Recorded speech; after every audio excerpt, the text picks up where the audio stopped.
بسم اللہ الرحمن الرحیم نحمدہ ونصلی ونسلم علی رسولہ الکریم اما بعد۔ اصول نمبر 4 آ رہا ہے جی سبب کے حوالے سے، اور وہ کہ یہ ہے کہ سبب کے لفظ کے استعمال کرنے میں ایک حکم کو لایا گیا یہاں پر۔ کیا مطلب؟ کبھی کبھی غیر سبب کو بھی آپ مجازاً توسعاً سبب بنا لیتے ہیں، حالانکہ وہ اصل میں سبب نہیں ہوتا۔ ٹھیک ہے، یہ ایک اصول بھی ہے، یہ نمبر 4 کے اصول لائے گئے یہاں پر۔ اب اس کی بھی یہاں پر مثال دی گئی ہے، یہاں پر اس کی مثالیں مصنف رحمۃ اللہ علیہ نے دی ہیں، 2 مثالیں دی ہیں۔ پہلی مثال اس کی دی ہے قسم کی، یمین کی۔ ایک آدمی نے قسم اٹھائی ہے اور قسم توڑ لیتا ہے تو کفارہ اس کے اوپر آتا ہے۔ اب یہاں پر کفارہ کے لیے سبب کیا ہے؟ قسم توڑنا حنث ہے، ٹھیک ہے۔ اب یمین نہیں ہے، لیکن بظاہر یمین کو سبب بنا لیا جاتا ہے، بظاہر یمین کو سبب بنا لیا جاتا ہے، حالانکہ اصل سبب کیا ہے؟ حانث ہونا، حنث ہے، کیونکہ حنث کے بعد ہی کفارہ آتا ہے، محض قسم اٹھانے سے کفارہ نہیں آتا۔ ایک بات۔ دوسری بات یہ ہے کہ سبب جو ہے وہ منافی نہیں ہوتا مسبب کے، اور یہاں قسم اٹھانا منافی ہے کس کے؟ کفارے کے۔ کیا مطلب؟ قسم جب آپ اٹھاتے ہیں تو اس وقت تو کفارہ نہیں آتا نا، قسم توڑتے ہیں، قسم ہٹتی ہے، تب جا کے کفارہ آتا ہے۔ تو گویا یہاں سبب اور حکم اکٹھا نہیں ہو رہے، حالانکہ سبب اور حکم کیا ہوتے ہیں؟ اکٹھے ہوتے ہیں۔ تو یہاں اکٹھے نہیں ہو رہے نا، آپ پہلے قسم کو توڑتے ہیں، قسم ختم ہوتی ہے، اس کا وجود ختم ہو جاتا ہے، تب جا کے حکم کفارہ آتا ہے۔ تو یمین پھر سبب کیسے بنے گا؟ سبب تو ختم ہو کے پھر جا کے جو کیا آ رہا ہے؟ حکم آ رہا ہے۔ جبکہ ہم حنث کو بنا رہے ہیں نا، حنث اصل اس کا سبب ہے، حنث کا وجود آتا ہے سبب کا، تو تب جا کے اس کے اوپر کیا آتا ہے؟ کفارہ آتا ہے۔ لیکن ظاہری اعتبار سے یہاں پر ہم کیا کر لیتے ہیں، کبھی ایسے ہو جاتا ہے کہ اس پر سبب کا اطلاق کر لیتے ہیں مجازاً توسعاً، در حقیقت وہ سبب نہیں ہوتا۔ یہ پہلی مثال ہوگی۔ وقد یسمى غیر سببی، اور کبھی نام رکھا جاتا ہے غیر سبب کا، کیا؟ سبباً، غیر السببی سبباً مجازاً توسعاً، کل یمینی، جیسے کہ قسم یسمى، اس قسم کا نام رکھا جاتا ہے سبباً سبب، للکفارۃ کفارے کے لیے، وانہا لیست بسبب فی الحقیقت، حقیقت میں یہ سبب نہیں ہوتا۔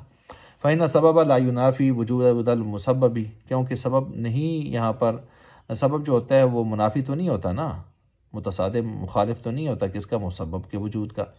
والیمین ینافی، یہاں تو ہم غور کریں تو یمین جو قسم اٹھانا ہے، ینافی، یہ تو منافی بنتا ہے وجوب الکفارتی، کفارے کے وجوب کا۔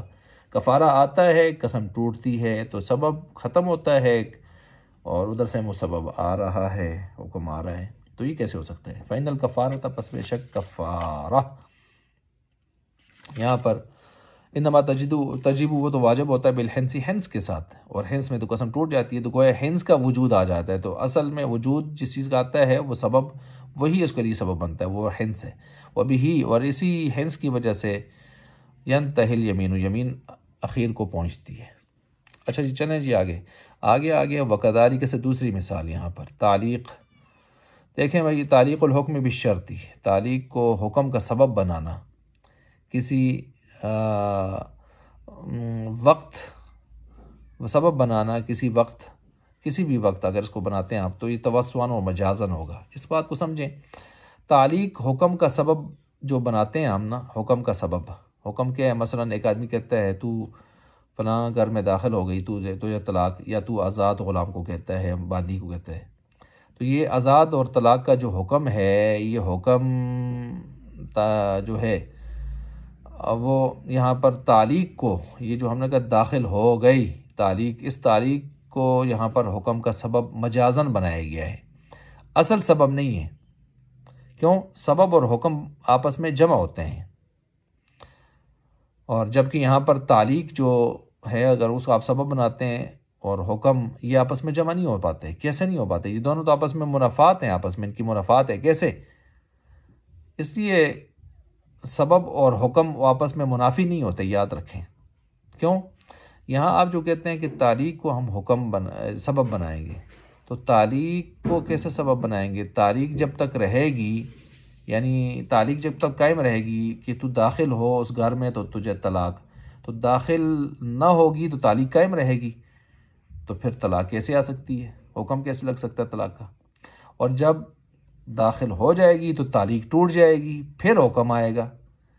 تو سبب ٹوٹتا ہے، اگر آپ اس کو سبب بنائیں گے تعلیق کو تو سبب ٹوٹ رہا ہے، تب جا کے حکم لگ رہا ہے۔ حالانکہ سبب اور حکم اکٹھے ہوتے ہیں، یہ ایک دوسرے کے مخالف یا ایک دوسرے کے بغیر نہیں ہوتے۔ تو پتہ چلا کہ تعلیق یہاں پر جو سبب بظاہر بنایا ہے کہ تعلیق کو ہم وہ مجازاً توسعاً بناتے ہیں، اصل میں تعلیق یہاں سبب نہیں ہے حکم کے پائے جانے کے لیے، طلاق اور اطاق کے پائے جانے کے لیے، ٹھیک ہے، وہ سبب نہیں ہے۔ اچھا جی، یہاں تو ٹوٹنا ہے، تعلیق کا ٹوٹنا، نقض تعلیق، وہ اصل میں یہاں پر سبب بن رہی ہے، نہ کہ تعلیق، لیکن تعلیق کو بظاہر ہم نے توسعاً مجازاً سبب بنا دیا۔ وكذلك تعلیق الحکم بشرط كالطلاق والإطلاق يسمى سببا مجازا وإنه ليس بسبب الحقیقت، اصل میں حقیقت میں وہ سبب نہیں، لأن حکم انما يثبت عند شرط، حکم تو ثابت اس وقت ہوتا ہے جب شرط پائی جائے، والتعلیق ينتهي بوجود شرطی، اور تعلیق تو پھر ٹوٹ جائے گی، ختم ہو جائے گی، انتہا کو پہنچ جائے گی جب شرط پائی جائے گی۔ فلا يكون سببا، پس یہ سبب نہیں ہوگا، مع وجوب التنافی بینہما، یہ سبب نہیں بن سکے گی تعلیق، کیونکہ یہاں تنافی پائی جا رہی ہے، ان دونوں کے درمیان میں منافات پائی جا رہی ہے، حالانکہ سبب اور حکم کے درمیان میں منافات نہیں ہوتا، یہ ایک کیٹیگری میں ایک لائن میں ہوتے ہیں۔ تو یہ ہماری فصل یہاں تک جو تھی وہ کیا ہو گئی، یہ مکمل ہو گئی ہے، آگے دوسری فصل شروع ہو رہی ہے۔